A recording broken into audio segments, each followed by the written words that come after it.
Hello there everybody, my name is the CHALL and welcome to another Chal video. Now today we're going to be talking about Harry Kane and his proposed move to Manchester United, apparently according to reports given the green light on one condition.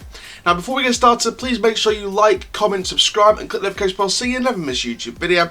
And for now guys, let's get into this video. So this is all about Harry Kane's move to Manchester United, and apparently reports say it's been given the green light, but only if Manchester United pay a world record transfer fee for the Tottenham Hotspur striker. Now, in terms of Daniel Levy's reasons, reports are saying financial worries are one of the reasons why Daniel Levy perhaps wants to lose Harry Kane from the Tottenham squad. Now, I'm going to be talking about the positives and the negatives from this, and also I'm going to be talking about my overall thoughts on this. But before we do anything about that, let's talk about the stats from one official source. Now, one official source states, according to the Daily Mail online, Tottenham chairman Daniel Levy will sanction the departure of Harry Kane to Manchester United for a world record fee of £200 million.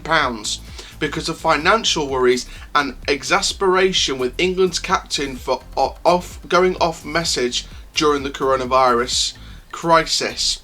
Levy has made it clear that Spurs would agree to let Kane leave this summer, and Tottenham fear the financial repercussions of the current lockdown more than any other Premier League club because they are still paying for the new £1 billion stadium.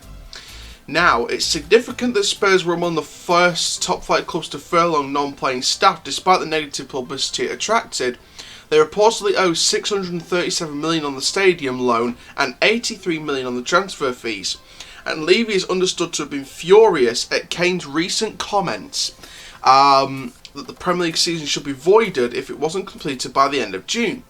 That would have huge repercussions should television broadcast rights holders demand a refund from the Premier League, although the Mail on Sunday understands that Sky will not demand that the league repay the $371 million they are owed. Kane, who's been out since January with a hamstring injury, also suggested it might be time to leave Spurs if they aren't going to be winning trophies. Former Spurs striker Dimitar Berbatov, who made the move to Manchester United in 2008, said, "I see a lot of similarities in the situation I went through and what is happening with Kane at the minute. Though Levy has been criticised in the past for not spending transfer money, Tottenham has splashed out more than $100 million in the past 12 months on Tanguy Ndombele, Steven Bergwijn and Ryan Sessegnon. This has left Jose Mourinho with a bloated squad, and selling Kane is now gaining favour with the Spurs chairman as he plots the club's post-coronavirus future. The £200 million asking price would beat the world record $198 million that PSG paid Barcelona in 2017 for the Brazilian attacking maestro Neymar. The mooted amount would be optimistic in the current climate though, but even if Spurs do not fetch their full asking price, Kane is sure to smash the British transfer record of $89 million paid by Manchester United for the then Juventus midfielder and now Manchester United midfielder Paul Pogba. So that is all the stats then on this news update. Now let's talk about the positives and the negatives. First of all, in terms of staff being furloughed at the Premier League and things like that, I personally don't agree with that. I personally think that it should be the lower league staff that should get furloughed and still get paid during furlough. Premier League staff earn a lot of money. Not the ones lower down, they should be furloughed, but the people higher up, I think they get paid way too much money anyway. So I don't think it's fair them getting furloughed and still being paid. I feel like some of the money should go and help the lower league clubs, and I've said that in the past. But in terms of the Harry Kane transfer situation, I like that Kane wants to go up, somewhere else to win trophies if Spurs aren't going to win any trophies. And in my opinion, Spurs won't win a trophy for a while, and I'll explain why in a minute. But I kind of think he should stick it out because I think a positivity among the fan base will help boost his confidence back up again. Now, I did mention that winning trophies and wanting to go, and I think that Spurs not winning trophies for a number of years, and that is because of Jose Mourinho. Now, obviously, as a Manchester United follower, obviously I'm not going to agree with Jose Mourinho's play style after he was sacked by Manchester United after 3 years in charge.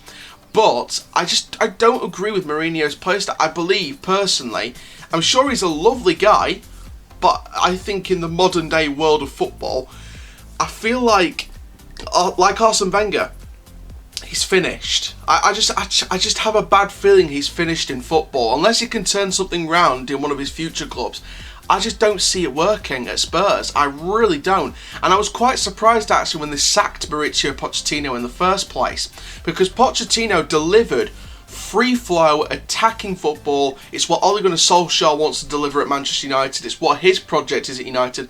It's what Frank Lampard is doing at Chelsea with his project.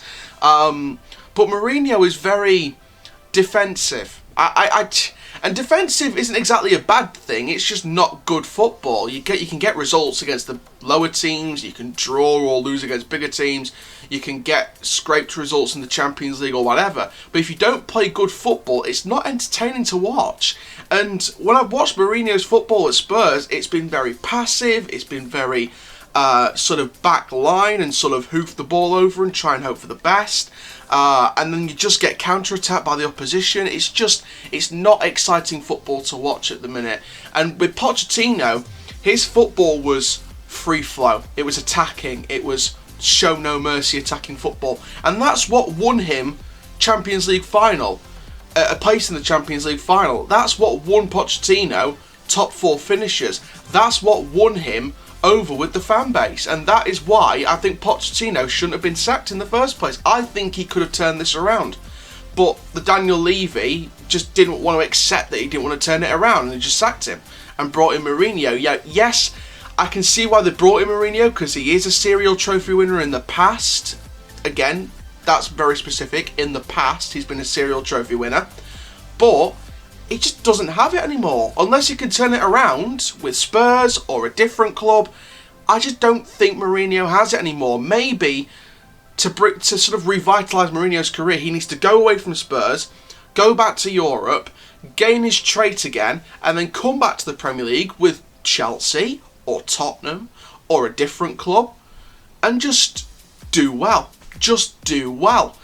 Adopt a new play style, change things. Now, Mourinho has substitutes on for people in the past. He's brought people off, he's brought people on, he's splashed the cash. Him and Tottenham have splashed the cash. But I just don't think he is a good manager at this point. I don't think he's among the best at the minute. He is definitely, in my personal opinion, the best Chelsea manager in club history. But he's just not good enough at the minute. I think he's past it. Unless he proves us wrong in the future, I think he's past it. But at least he might have a pundit job at Sky Sports to go back to if he decides to retire. But no, in all seriousness, in terms of Harry Kane, now this is a contracting situation, because I think he should win trophies. He deserves to win trophies as one of the best goal scorers in Tottenham's history, in my opinion. Not just modern day history. I think he'll be up there with one of the Tottenham legends. I think he'll be a future Premier League Hall of Famer, you know, with the likes of Rooney, Aguero, company, loads of people that I think are still playing that should be in the Hall of Fame when they retire. You know, obviously the Premier League starts setting up this Hall of Fame thing now, so I'd like to see players like that attend and be in the Hall of Fame that when they retire. Harry Kane, Wayne Rooney, Sergio Aguero, Vincent Kompany, loads of different players. But if you want to be a bigger Hall of Famer than he already could be, a Hall of Famer needs to win things, and Kane hasn't won a trophy since he's been at Tottenham. If he takes that challenge at Manchester United, I personally believe, now Ole Gunnar Solskjaer, I was a bit wishy-washy with him because of the inconsistency in the first half of this season. The second half of this season, as soon as you bring in Bruno Fernandes, as soon as you bring him in, you've got a playmaker, you've got a midfield maestro, you've got a leader. You've got a leader. And as soon as they brought him in, you just look at the fortune. You just look at the way he plays. You look at the way he leads that midfield. Whether that means I think Pogba's going to stay or not, even though his agent said he'll stay and fight for his place. You know, does Pogba need to stay now? Do we have a creative, world-class midfielder in Bruno Fernandes now? Is Pogba needed? When he comes back, I'm sure he's going to make that midfield so much stronger, and I really hope that next season he stays so he can have one more chance. Because if he doesn't prove himself next season, out the door. Completely out the door next season if he doesn't prove himself next season. So it looks like Pogba will stay. I think he should prove himself this next season, otherwise he's out the door. But where would Harry Kane fit? Because you've got to think of your striking options. You've got Rashford, who can play on the wings mainly, but can also play striker. Daniel James, who can play wing, but he can play striker. In terms of out-and-out strikers, you've only got two, Martial and Greenwood. Greenwood needs more time to develop, but he is turning into a brilliant English striker. I think he's going to be a brilliant leading man for the England squad in the future. Martial, absolute French wonder kid. Obviously he's not kid anymore, but, you know, build himself up, give him more game time. Maybe Solskjaer needs a two-striker formation, that he can play Martial and Kane, and then have Greenwood as backup. But then, of course, you need more options, so that's when you need to bring in some more players. I think there were some reports that Ole Gunnar Solskjaer might have some interest in Raul Jimenez. I know that Harry Kane has been a wish list for Ole Gunnar Solskjaer for a while now. Are they going to push Rashford or James into more of a forward position if they sign Jadon Sancho as well? You know, Jadon Sancho has been on our radar for a long time now, and it looks, you know, almost likely that he'll sign. You know, if Sancho signs and goes on the wing, does that push James onto the bench, or does it push Rashford onto the bench, or as more of a striker? And then Greenwood gets more time to develop in the cup games, in the lower Premier League games, in the Europa League / Champions League group stage matches, or any sort of games he features in the cup competitions in Europe.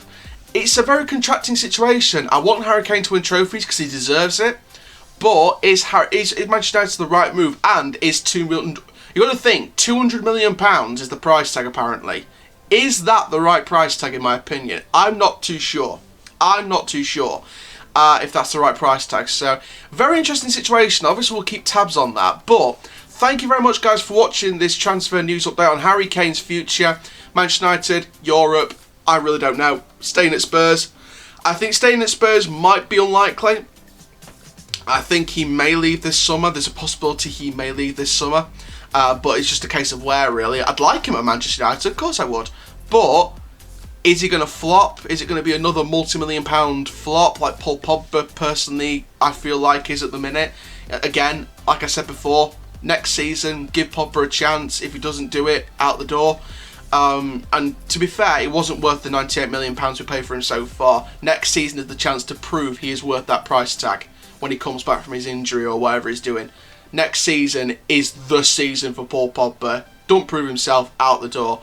Same with Harry Kane. If he comes with the £200 million price tag, breaks the Neymar record, breaks the British record for Pogba. If he comes and he turns into like an Alexis Sanchez situation when he came from Arsenal, obviously he's at loan at Inter, but Ole Gunnar Solskjaer says Sanchez will prove us wrong next season when he comes back. So, I mean, I guess maybe he will. Who knows? Again, it looks like Sanchez could be the first teamer ahead of Daniel James on the wings, which is very interesting. So, I don't know, it's a very contrasting situation, but thank you very much, guys, for watching this video. Please like, comment, subscribe, and click the notification bell to see never miss a YouTube video. I am the CHALL, and my name is Chal. Thank you very much. Goodbye.